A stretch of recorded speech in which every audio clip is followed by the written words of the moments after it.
நீங்க எவ்வளவு சிவன் கோயில் போயிருக்கலாம், ஆனா இந்த ஒரு சிவன் கோயிலுக்கு உங்க வாழ்க்கையில ஒரு வாட்டியாவது உங்க காலை வச்சிருங்க. அப்புறம் நீங்களே அவரை விட்டாலும் சரி, அவர் உங்களை விடவே மாட்டாரு. தமிழ்நாட்டுல எங்க இருந்தாலும் சரி, ராமேஸ்வரத்துக்கு ஒரு ட்ரெயின் டிக்கெட் போடுங்க. ஒன்ஸ் ராமேஸ்வரம் ரீச் ஆயிட்டீங்கன்னா அங்க இருந்து ராம்நாட் ரீச் ஆயிட்டு உத்தரகோசமங்கைன்னு சொல்லி ஒரு பஸ் டிக்கெட் எடுங்க. சரியா அரை மணி நேரத்துல இந்த பஸ்ல இருந்து அந்த கோயில் வாசல்ல இறங்கிடலாம். 12 ஜோதிர்லிங்கம், கைலாய மலை, பஞ்சபூத ஸ்தலம், இதை எல்லாத்த விட நீங்க நினைச்சு பார்க்காத அளவுக்கு நீங்க என்ன வேண்டி கேக்குறீங்களோ எல்லாமே இங்க கிடைக்கும். ஏன்னா சிவபெருமானோட முதல் கோவில் சொந்த ஊர் இந்த உத்தரகோசமங்கை. உத்தரகோசமங்கை வரணும்னு நினைச்சா 300 ஜென்மத்துக்கு புண்ணியம் செஞ்சாதான் இந்த கோயிலோட மண்ணையே மிதிக்க முடியும்னு சொல்றாங்க.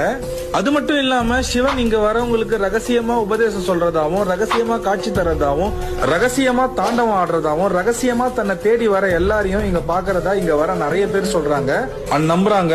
சோ நீங்களும் என்ன மாதிரி சிவன் பக்தனா இல்ல சிவன் வெறியனா இருந்தீங்கன்னா மறக்காம ஓம் நம சிவாயன்னு கமெண்ட் பண்ணுங்க. அண்ட் இந்த மாதிரி நிறைய வீடியோக்கு நம்ம பேஜை ஃபாலோ பண்ணிக்கோங்க.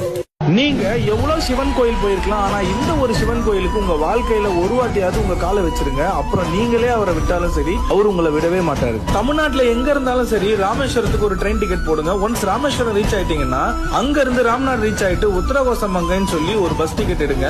சரியா அரை மணி நேரத்துல இந்த பஸ்ல இருந்து அந்த கோயில் வாசல்ல இறங்கிடலாம். 12